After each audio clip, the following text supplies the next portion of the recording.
What's up, Bears fans? RP here, Bears Essentials with the Dr. Uzi Matismo in beast mode.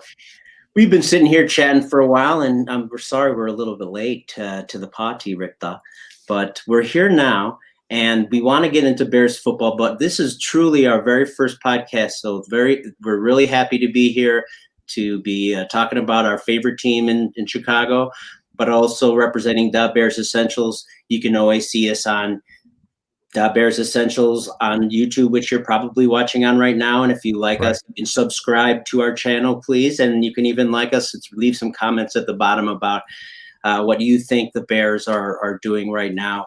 Are they scrambling for answers, or are they cool as a cucumber on the other side of the pillow? That's not something. Yeah. That's kind of like, is it? When you eat in bed, that's what happens, maybe.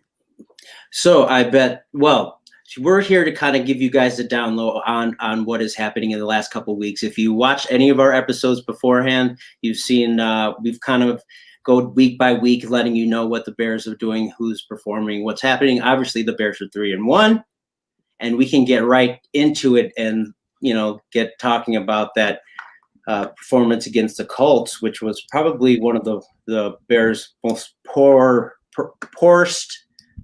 worst efforts in team history as far as offensively. So 19 to 11, and we're talking about 269 total yards, but really 100 of those yards were in garbage time there at the end of the game. So we're talking about truly 3 points the whole game, and that's just not enough. That is just not good enough. So what say you, my counterpart? Yeah, I mean, 3 points, horrible. Granted, the Colts are a tough team, tough defense. They have actually, pretty solid quarterback, and he's good at getting rid of the ball, put it that way. No, he could read a defense. Yeah, he could read a defense, but I mean, to be playing at home and perform like that in the run, in the pass, play calling, defense, they even had a block punt in this game, and so it was a pretty rough game for the Bears. And right now it's there's a little soul searching going on, because as we kind of look and project into the remainder of the season, it's like, where are we going to get our offense from? How are we going to really step up our game from here? Right. So we did. Yeah, the coaching, the switch was made last week, obviously, from Mitch Trubisky to Nick Foles. Nick Foles did not have a very good game statistically. I believe he was, let's see, I can tell you, 26 for 42, 249 yards and a touchdown and an interception. Now, obviously, a lot of those yards and that touchdown came in the garbage time. But he was constantly pressured. We saw some of the O-line getting exposed, like Leno Jr. and some other, and really the run blocking wasn't there that we saw last 2 weeks. Now we're talking about a really good defense they're going up against in Indy. But at the same time, there seemed to be less of a push the second half as well. So that's, I guess, what I'm talking about as far as effort, and wondering if, what you kind of, if the team knows its identity at this point. And we're going to get into that later, because we're going to talk about the coaching and how the team has lacking as far as especially an offensive identity. Right. But yeah, we would have liked a better push. We only had 28 total yards, which is god awful. And Well, especially substandard. yeah, and especially considering the talent, it's not that we have a super deep running back field here, but David Montgomery is a guy who, he shows all of the skills, all of the really determination, the mindset. He has a lot of very good attributes, and we've seen that earlier in the season. And for us to pull off fewer than 30 yards in a game is pretty bad. Pretty terrible. Yeah, and again, you made up a very good point that we'll get into.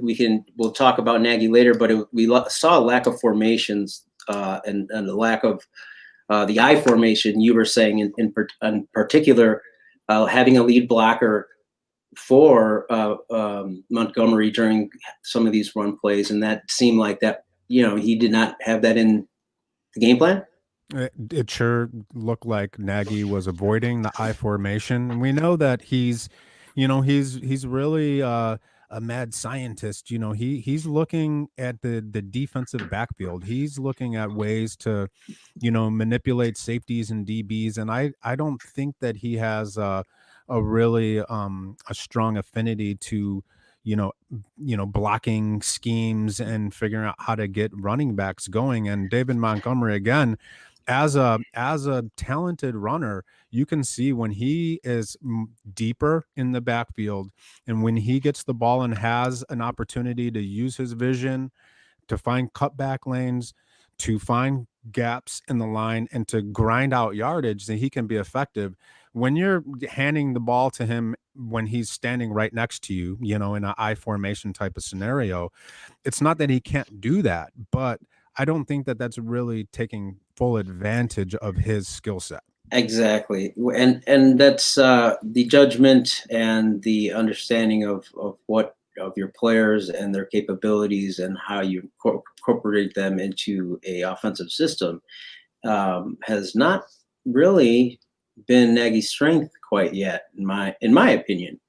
But we will see, and we'll talk about that in a second. Now, Let's talk about those QBs real quick. As far as Nick Foles, he doesn't get the time to practice with the team as far as the whole week. He's had 1 week to practice with the team. Didn't have the preseason. Didn't have the training camp really reps either. So I think it's hard to really put a lot of pressure on him. I do remember him almost getting his leg broken into, and swallowed my tongue practically watching that. Not that I am against Trubisky coming back in and trying to help, but I don't think he would have done much better against this defense. All the Trubisky fans that want him to come right back in, you got to give Nick at least a couple games to play. Sure. And we got to figure out who we are as far as an identity of an offense. So tell me about Nagy, and this is my thing is Nagy made that switch to Nick Foles quickly, but he's sticking by his guns obviously. So he's got to stick by his guns now. So we've got to see in the next couple of weeks, if that improves. If not, then we kind of see that our head coach is exposed. Now, one more thing as far as that coaching goes too, before you break it down. Frank Reich is the guy who worked with Nick Foles, right? As far as being a mentor for this guy. Frank Reich led one of the greatest or the greatest comeback in NFL playoff history, right? In the AFC Championship game or something like that with Buffalo. Like the Bills. Yeah, just like Nick Foles, he was a backup, right? Just for Jim Kelly. So the guy coaches him up and he knows him. So he basically their coach out-coached Nagy. Our coach. And it's not even their head coach. Right. Yeah. Yeah. It's a tough scenario. It's a tough situation. And, I think that, to me, what it comes down to from the coach's perspective is, and it's hard to talk about the quarterback for the Chicago Bears, whether it's Foles or Trubisky, without talking about the head coach, because, that's why Nagy is on our team. That was the whole point of bringing Nagy on to the Chicago Bears, was that he's supposed to be able to maximize the Be him. quarterback position, right? Oh, And exactly. And that's what it is I feel like in a way that Nagy is fundamentally flawed because his little note about be you, and it's kind of his mantra, his ethos, whatever you want to call it. I don't know if that's what we need. I think that what Bears fans need, what we desire, is a coach whose ethos, whose ethic, philosophy is win. And when you're mm, just trying to be you, and that's all you really care about, and that's really what you're pushing for, then I don't know if you're doing the things that you need to win the game. Does that make sense? I think that mm. he's really locked into his mindset, his philosophy, Well, his and that's plays. what we'll see too in the next couple of weeks. Will Yeah, he be a good enough coach to, uh, hand over the play calls? Let's say when man. if he continues to fail, what is it going to look like? So it's truly 3 points only, and that was Yeah. obviously one of the most disappointing parts, especially after a 3-touchdown fourth quarter with the Right, week prior. man. Uh, so the fire was not there. Now we'll talk about going against the Bucs defense in a little bit, but I want to kind of get to the defense too, and I want to kind of obviously the Bears let up some big plays early, and really that's kind of become a habit Yes. sometimes with this defense, especially when they are lacking an early pass rush. But I'm wondering, we can break it down here about starting with the front seven, and we'll start with the D line. What are these guys doing out there? D line linebackers, are we only rushing 4 people? Do we need more pressure from the tackle position? Are we missing Eddie Eddie Goldman. Goldman? Yeah, Yeah, I mean, what do they say about the defense? It's you got to stop the run. And I think that the loss of Eddie Goldman for the Bears is definitely, it's exposed. I think some of the elements of our kind of defensive philosophy, which is really more or less a two gap style. We play a right. lot of two gaps with our interior, and I think that while Hicks is definitely a sturdy guy. We really like Hicks to be in the backfield. We like Hicks to be making plays against the quarterback and against the running backs in the backfield. So even though he's like 350 pounds, he's not your prototypical, three technique, one gap player. But I think as a fan, that's how I like to see him play. So when he's standing up, an offensive tackle with two hands, and he's playing two gaps in the run, that's not how I prefer to see him. And Yeah. uh, and then the other guys that we have on the line, it seems like they're struggling to really hold up on the inside, and that's And I, really again, putting I, us I in a bad can't. position. It is, and I feel always terrible talking about trying to find the bad parts about the Chicago Bears defense, because truly they only let up 10 points in the first half. Right. Is that what it was? But I mean, they played really well. Khalil Mack dropped an interception. Yes. Yeah. That would have been really huge, I think, for turning the kind of game point, turn point, whatever. But Yeah. And Roquan um, had his has and had his interception called back. that's right, another one, which the Bears have been getting some really crappy calls early Yeah, in the season here especially on defense. for sure. Um, like Eddie Jackson's touchdown as well. Yep. But I think I want to just say that the defense did perform real well. They stopped the run when they had to.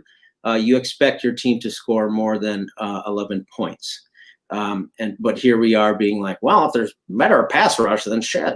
Excuse Mhm. me, then But in the end, I think that the defense is going to be fine and would be that much more effective if the offense could score points. And you notice when the offense scores points, there's still never that true belief from the defense that this is going to be a continuous thing, which comes back to, again, the team identity, the offensive identity. That Right. if the defense knows who they are, they're just waiting for the offense to catch up and be a part of the show, And it's like, you don't have to be the biggest part of the show. That could be us, but you just got to come ready with your lines ready and, be prepared. You know what? I think that's a really good point. That's a really good point, RP. And, I think maybe this is just where I'm a little biased, because I'm a big fan of the swarming, ball hawking, forcing the fumble. I love that style. Robert Parrish, remember that guy? Man, absolutely. And the fact is that the Bears don't have that style of defense. It doesn't mean that it can't be an effective championship caliber team. And defense, right? And it's very hard to be having an aggressive as far as the kind of defense that we like, that aggressive. It's hard to do in the NFL now, because of how pass aware and how spread offenses are. That's true. That's true too. But again, it's my preference. But I would also like to just take a minute here to just think about when you're looking at kind of comparing the Colts defense to what we saw with the Bears defense. All right. So I'm not saying, the Colts have a really good aggressive defense, but I think when as a fan coming into this season and you're thinking Hicks and Khalil Mack and Roquan Smith and we're just listing all the players, I think that for me that I did have higher expectations for where they would be performing. And I'm not going to blame the Bears defense for for the loss. But I have to admit that I feel like they are not in general playing up to the expectations that I had for them at the beginning of this season. So right. And I think that's you and a lot of people. I think it's interesting though. I think that this is for a lot of teams, as the year goes, you'll see which teams are going to be the teams that are going to be strong through the rest of the season, and bypassing a lot of the soft tissue injuries, season-ending injuries, and all the crap that's happening like right now with having no beginning of a preseason or mini camp, and if you can make it like, that's would be a shame if the Bears had had a 3-0 record and squandered it to end up being, to not use be a good team. Hopefully they'll figure out their way as far as Nagy goes and calling the plays, and maybe he will hand over the play calls at some point. We're not sure. We had one of our friends make a really good point here. Cornell McIntosh says they can't get production with running if majority of the snaps are from shotgun. They ran better when Trubisky was under the center. So that is a great argument that a lot of people are making about that. The pass rush, would Trubisky be able to have avoided that and made those 10-yard, 15-yard, 40-yard runs? Now, the argument I would have for that is that in the end, neither one of these quarterbacks are able to get the ball in the end zone for 3 quarters. So that's, in the end, I'm not sure how much better Trubisky would have been. We'll find out, I think, in the next couple of weeks, right? Will he have to switch back? Because I know Foles keeps getting hit like that, man.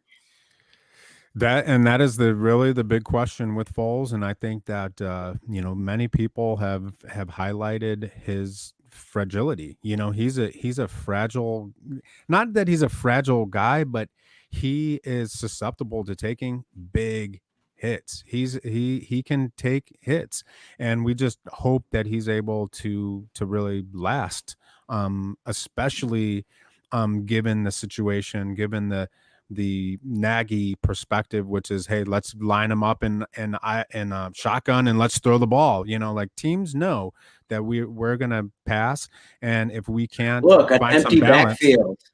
Yeah, exactly. And if I have to see one more Nagy empty backfield on second down, or fourth down. Or How about fourth that? down, right? Sure, And sure. so we're becoming like we are making ourselves a one-dimensional team. And when you have a quarterback like Foles, who isn't the most mobile quarterback and who is susceptible to big hits, you're in a way kind of setting your players up to fail to a certain extent. And be you. Let's be what we need to be in order to win. And I think when it comes to the NFL, balance is a very important component to this team game.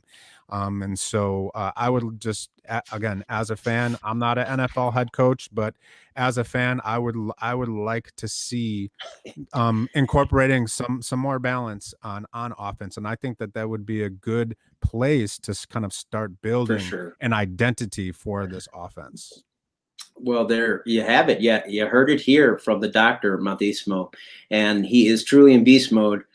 I'm on that train, man, because the Bears do need improvement in all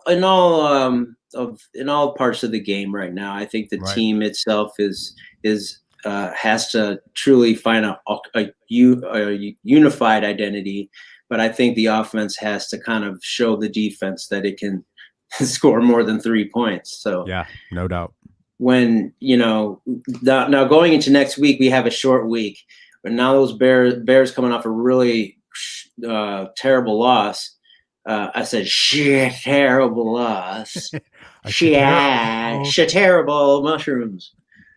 The Bears are going to have to play the Bucks. So now the Bears are 3-1, and the Packers won last night, so they're up top of the division at 4-0. The Bears are now at 3-1, and we're trying to go against another really good defense. So they play a similar style of defense, but they're also. I don't think they're as good against the pass, or their Colts are first in almost everything. Yeah, they're like first around the bar, fourth at something. But again, another good defense. What are you seeing here as far as the Bears going into this football game and the matchup between this Bucks defense and now the Nick Foles Bears offense? Are they going to try to run the ball? Again, to me, it's imperative that they try to run the ball and to create that balance. Mm-hmm. So definitely, if they do run obviously we want Nick Foles to be protected. So that's the best way to keep your quarterback protected is to actually run the ball. So hopefully they can do that and get a little bit of a push on the defensive side of the ball. The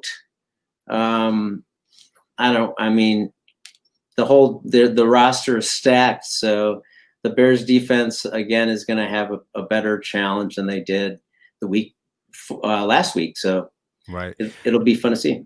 Well, and also, when we look at Tom Brady, this guy is in his mid 40s now. And I think he's very similar to plays a very similar style that we saw last week. In that you're seeing a quarterback who's really is smart, very good at reading defense, not afraid to get rid of the ball quickly, to check it down. And, again, and completely immobile. Right. But, one thing that I would like to see really just like a key for the Bears next week is improve your tackling. It was one of the worst aspects of the game last week was the poor tackling, guys just breaking free and like breaking tackles. And I hate that. I cannot stand watching offensive players, wide receivers, running backs break free from our linebackers, defensive line, safety, so we need better tackling. To your point, Doctor, usually when you're able to break tackles, that means you're one-on-one with the defender. And that goes completely against your whole gang tackle theory. Yep. Which means your defense isn't getting it done. There should always be more than one person hitting the ball at one time. At least that's how we used to play back in the day. That's right. But hey, I want to break down a couple people. We kind of got a late start, so I'm going to wrap things up a little bit earlier. Wrap it up. Matismo, what do you have a score, or do you think the Bears can put up points in this game? My thought is it's going to be kind of similar to last game. I believe that I predicted 23-ish, 24-13 is going to go to the Bucks, unfortunately. 24. Okay. I'll say 17-24 Bucks as well. Okay. I think we'll score some 10 points, and then we'll get 7 again in garbage time. Mark my words. 7 in garbage time. So, anyways, prediction. And again, big ups to let's see. I don't want to spoiler alert for you guys if you're watching the basketball game right now. The spoiler alert, don't listen if you don't want to know. The Lakers are playing the Heat, and the score is 73-70. The Lakers are up right now, 74-70. So Jimmy Butler's coming back in. All right. So there's that. And we are the Bears Essentials. I am RP. This is the Dr. Uzi Matismo. If you guys like our stuff, you can check us out on this YouTube channel. Please subscribe to our YouTube channel. Like us if you would. Check out our episodes that come out weekly. We will be doing this live podcast from here on out at around 9 p.m. So we'll get started a little earlier for you guys who are Central Time Standard. But until then, we want you guys to do one thing, and that's to bear down big time. When we go we're going to Tampa, right? Playing in Tampa? Well, are we playing at home? It doesn't Not that matter. It doesn't matter where we're playing. We're bearing down. Doesn't matter where we're playing. We're not going to be in the stadium. We're going to be at home watching that with our masks on. That's right. Mask up. But yeah, so Bears Essentials Facebook, Bears Essentials Instagram, Bears Essentials YouTube. Please subscribe to our channel. I'm RP, 2 Moons. It's been good seeing you guys. We'll see you guys next week. Let's go Bears. Go Bears.